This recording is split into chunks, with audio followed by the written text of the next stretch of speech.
Hi, Sarah. It's so It's nice. Rose. That's all right. I'm so sorry. That's all right. To actually be here to meet you and to find out about Sarah's ride, because I know any cause is a worthy cause, because people do not have the knowledge of things like PTSD or positive spaces.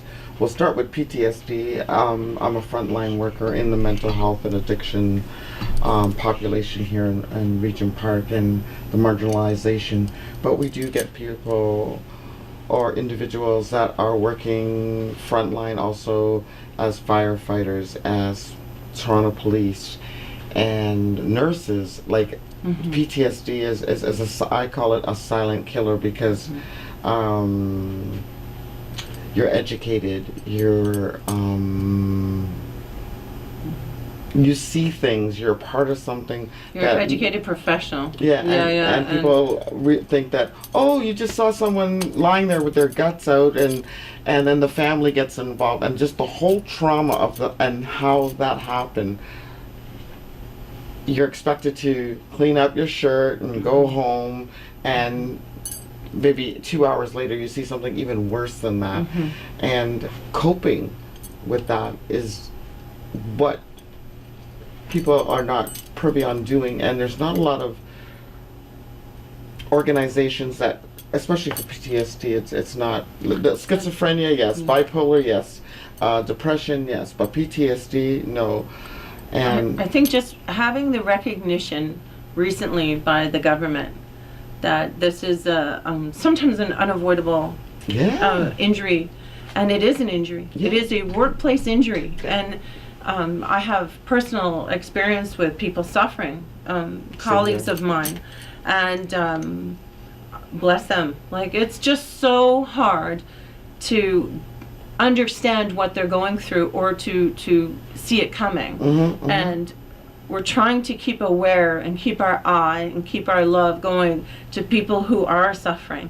But the isolation, the reason that they're it's a shock, is because they try to isolate themselves. They try to hide it. They try to cover it up and be strong, because you cannot show weakness. Imagine an officer of the law holding a badge and wearing a vest and competing to be an officer, because you don't just get on. And it's all of a sudden there's a crack. There's a crack in the shield of your heart, in the shield of your person, your soul. Same with fire. Come on, a firefighter, you're in a parade, you're waving, people are like, oh, I love the firefighter, and they're waving at you, and you're waving back at them, and they're so, and they have an idea of what to fill in the blank there. And to hold up that facade all the time when you're not actually feeling that strong or that brave. Paramedics oftentimes don't have the time to march in parades and do the other things that all the others do, because they just don't have the time. And unfortunately, that profession can be marginalized emotionally. It is a very marginalized, especially down, like I work in this. It's the hardest to serve. Yes. It's the most marginalized. And sometimes when paramedics come on a call, they don't mean to. They're already heightened. And is that effective? Well, it's the same guy you picked up 2 days ago who's drunk or on crystal meth or a fentanyl overdose. Like, we see these things. And sometimes even watching an overdose, someone frothing from the mouth, is PTSD. And I go home and I call Breeze and I go, oh, well, I had a really bad day, and da-da-da-da-da. And sometimes I don't mean Talk therapy, though. Yeah, But talk therapy, you have to. Because you have to. And this is what excellent idea is talk therapy. Sometimes when I start talking, I say to a coworker or a friend, I'm just venting. You don't need to answer me. There's no response necessary. I'm just going to vent. I'm going to get it all out. Because once it's out, you feel like there's more room for breath. There's more room for calm. There's more room for... And although that isn't always the end solution, at least it's a beginning. And nurses and security guards working at the jails. Imagine everyone in there is charged with an offense. Maybe not guilty, maybe guilty, but spitting at them, pushing them, your whole entire career.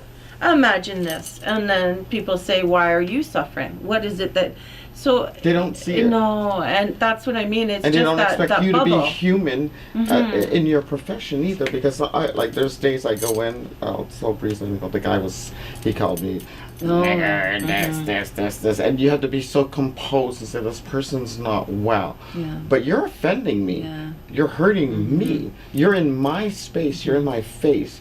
And out of professionalism, you can't do that. But then the next guy wants to hit you, or is in a situation where they're at risk and they're putting you at risk because you have to save them because it's a human being. I think the PTSD sufferers, the silent ones, are the most in danger. Oh yeah. I think I have a few friends that are suffering from PTSD, and I love their voice. I love listening. So do I. They write poetry. Yeah. Wanda writes poetry, and Wanda paints, and I feel beautiful feelings when I see or read what she's written. She's gifted, and I worry about the silent ones. I worry about the silent. And those are the walking time bombs, because no one wants to be termed or labeled with an illness. Yes, and the so, stigma, right? And the stigma that goes with it. It's also a responsibility. And I find people with PTSD, because it's not as apparent physically as other illnesses, it's more deadlier on the health, on the person, because of how they handle it and cope with it. Imagine just, everyone has ego of some kind. Of course. So we have ego of profession. And dealing with someone with mental health, for years, thank God it's coming around that you do not need to be ashamed to be bipolar or a schizophrenic. Do you think a schizophrenic woke up and said, gosh, I think I'd love to mess my family up today. I think I'd like to turn schizophrenic. Tomorrow I'll do that. No, it happened to them. It is an assault of their person, and then to punish them by labeling and judging. We see this in our profession, don't we? A lot. So now, with this stigma that these other poor people suffer from, do you think I want that on me? No. So if I come forward and say, I don't know that I can cope. Oh, are you mentally ill? And then there's that whole stigma, and you're like, no, I'm not. Because your ego, because your pride, and because you see what it has done to other people's families through your profession, through your work. And this is the silent one. This is the ego one. This is the one that finds that moment, and survivors of attempted suicide oftentimes say, but in that moment I thought I needed to die, but today I don't. Like I survived. I don't know how, but it was a moment, my worst moment. And that, you hear them, I hear them. Oh, of course. And so sometimes they're successful. So they don't get that, it was just a moment, is the right? highest suicide rates, actually. Because when people are experiencing it, could be a manic episode, but an episode, the internal rages so much. Like, I have a few clients that are children of war, and taking them out in public, I have to be so careful because of their reaction to noises. Like if they hear a bang, this one guy, he crouches down on the ground and he screams his head off, and you have to emotionally bring him back. Like it takes me an extra 20-30 minutes, but it also has an effect on me, because I'm thinking, like, don't die, because the heart rate is so high. And just the cause and effect that goes along with PTSD. People could be listening to us today and don't realize that they even have it, because of how they go. Like if they're driving in a car or a bus, and certain noises or reactions or even smell. We call it hypervigilance. Yeah. We call it hypervigilance when you hear a sound that's a familiar sound, and it makes you react as if what you imagined it to be, it was, and yet you're nowhere near work. You're not at work. You're in your home or you're in the mall, and there's a click that our microphone makes before the tones go off to tone us out. Yeah. And it doesn't matter where I am. If I hear a similar click, I actually expect to go on a call. Yeah. And so, you know, it's just it's like, I hate to associate myself with a dog, but you can train a dog to associate a sound with an action. Yes, you can. You know, a little whistle, oh, we're going for a walk, or we're doing this. So good or bad behavior, you train animals with a sound, and we're animals. We are animals. We're trained with the sound to respond a certain way, and just as this child hears a sound familiar to him of war, and it takes him instantly back to a place of total fear. And he's in his 40s. Oh, it's a man. Yeah, oh, bless him. I'm sorry. Yeah, you know, and I see. Child or man, it doesn't matter. It's still a sin. But I assumed I made assumption it was a child. And Sarah's ride, I was really excited when Cool Breeze asked me to come down here because I'm also involved with CAMH, with taking clients there and stuff like that. But PTSD really caught my eye because it's almost like the new thing, and it really isn't. It's just people have a voice now, and there's therapy. It's destigmatized too. They're trying to destigmatize it, and the Royal Children. Love him or hate him, that's none of my business. I'm so proud of those boys for coming out and saying, you know, it was the worst year of our life losing our mother. It was the worst year of our life having the press in your face all the time. It was the worst, and I don't know, because I did not have that. I have my own story, but at least they're sharing theirs, and at least they're saying we weren't okay. I was not okay after that, and it's okay to not be okay, and that's a beautiful statement. You don't have to live there.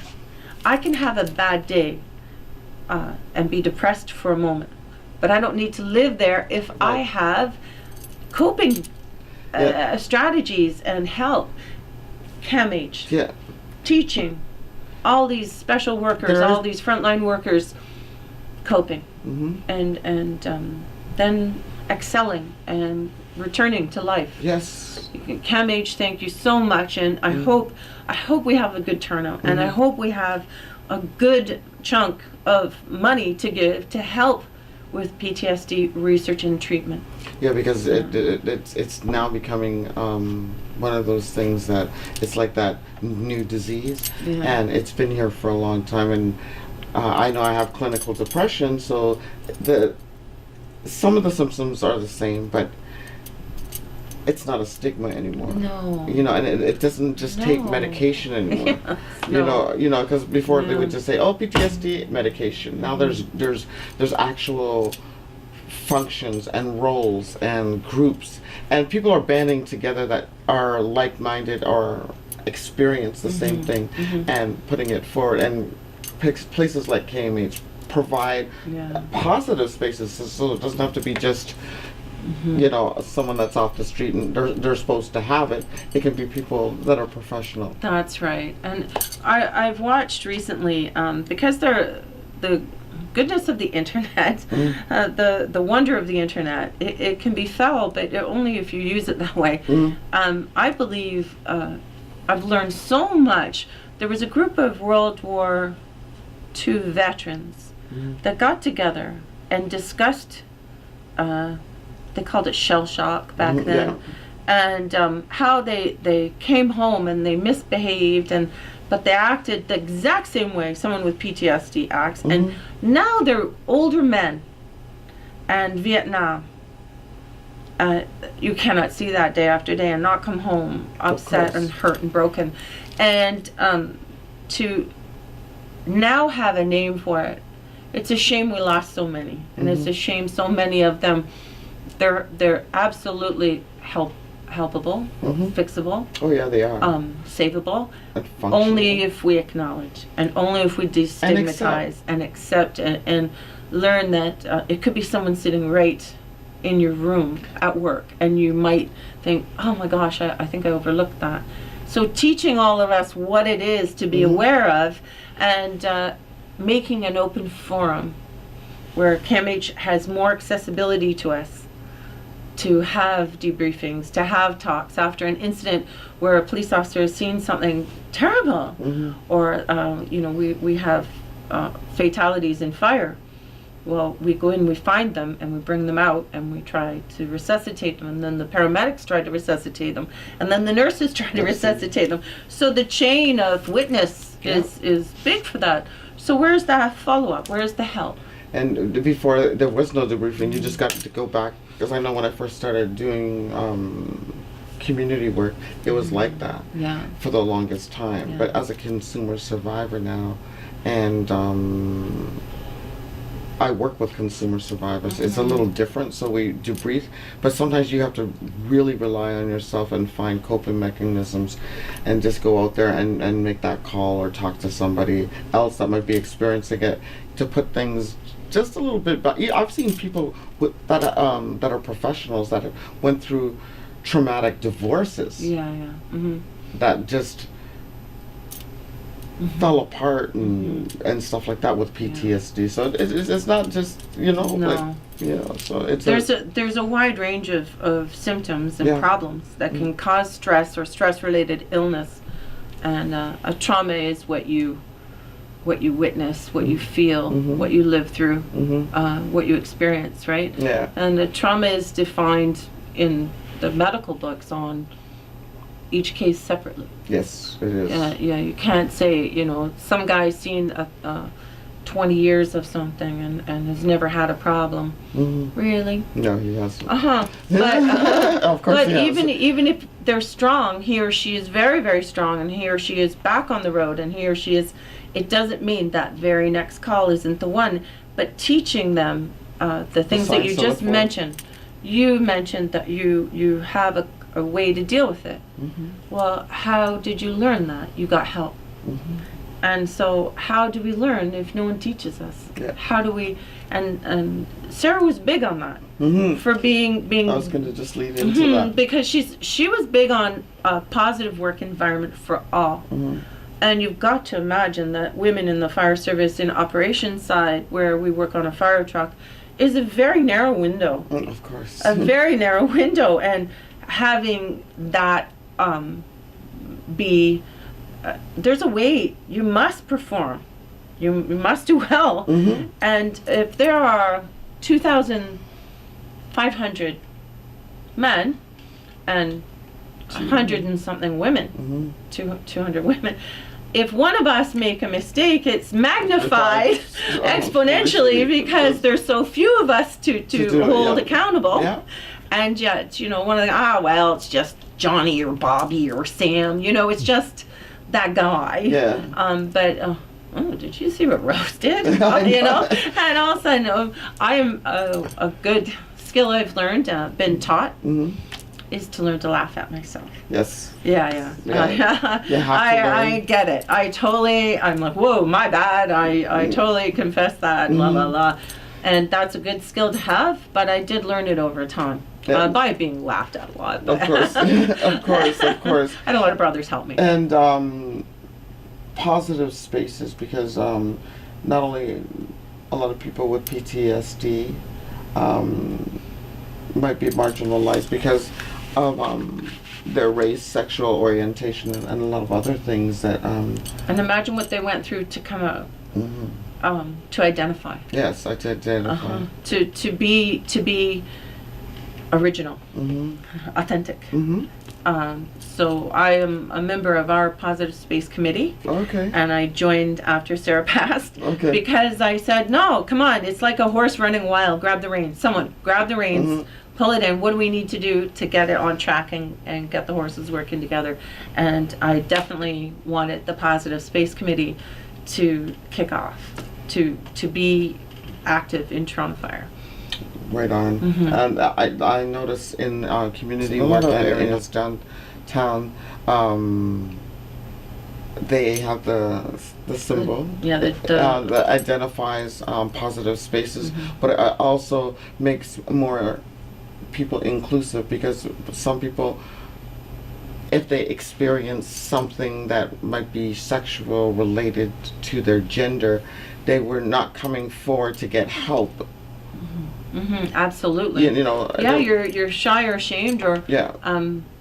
I know a few people who have said the positive environment has and knowing that someone's got their back has made it easier for them to be authentic. Yes. To identify as who they are, and whatever that may be, to just say, you know, this is who I am. Okay. All right, good. And so we're still working fires, right? Yeah, and the treatment of people as well that use positive spaces, because now it's become law. It's a policy to treat people fairly. And before, I remember working downtown, and I took a client to Emerge, and the comment offended the client because he was gay, and had symptoms of HIV, and I was concerned because he was burning up in a fever. He's living outside. I took him to the hospital, and I was so mortified for that person. But then 20 years ago, you really couldn't say much or do much. You just wanted the help, and sometimes you had to suck it up, and that's PTSD as well. Yeah. But for the client, but now they don't have to deal with that. You know, zero tolerance. I don't like. It's funny because the word snowflake has been thrown around a lot. Oh, don't be such a snowflake, so easily melting. Oh no, don't. But you know what I mean? I don't want to raise a snowflake. I don't want to be a snowflake. Yeah. But you don't need you to chisel me out of rock. Yes. I am totally not made of stone. So if you get a chipping device and a sledge and you start hitting me, I'm gonna hurt. So there's that line between melting and being a rock. Yes. And if you're a rock, you know, any good mason, any good stone mason worker will tell you, if you hit it the wrong way, it just crumbles. Yeah. You have this beautiful David, and you go see the statue of the David, and it's like a magnificent piece of work. But only because it was gently dealt with. Yes, of course. And it was made that way. And if only we could treat each other like that. If only we could treat each other as if we were a beautiful statue or important. Because we are. We are. And it's just such a shame that we just feel we can take that sledge and axe and smash, and that's not right. But I also don't want to be so sensitive that's like, oh my goodness, I better not say anything. She's easily offended. I'm not. Yeah. And Sarah's Ride takes place September 23rd, 2017, and they're on Albion Hills. Albion Hills, and also on Twitter and Facebook. And it's a mountain biking event, and they have bikes for rent. And giving back to our community is always a positive thing, because we can't raise a child without support. So we're raising up Sarah's Ride today. And Rose, thank you for coming down. Thank you for having me so much. And speaking about this, and we'll promote it on our shows. Thank you. And for anyone that doesn't know what PTSD is, there's a link on the KMH website, and it tells you a little bit about it. And positive spaces as well. You can check out 519. Please, yes, the 519. Yeah, the 519. So they also have information about positive spaces, and people that are listening in today, and you have any questions for Sarah, you can check them out on www.sarahsride.com. And we thank you for coming down today, because I could have talked to you all day, because it's a really interesting thing. Thank you. And it's a positive thing. Cool Breeze and I are trying in our own way to give back to our communities, but also embrace subjects and community events that should be noticed, should be on the forefront, and we want to create a positive space as well. Good. You know, so thank you for coming down. Thank you very much. All right, Cool Breeze, thank you. You're welcome. This is Rose Saunders Wilson, and you are listening to The Air Candy Show with Diva D.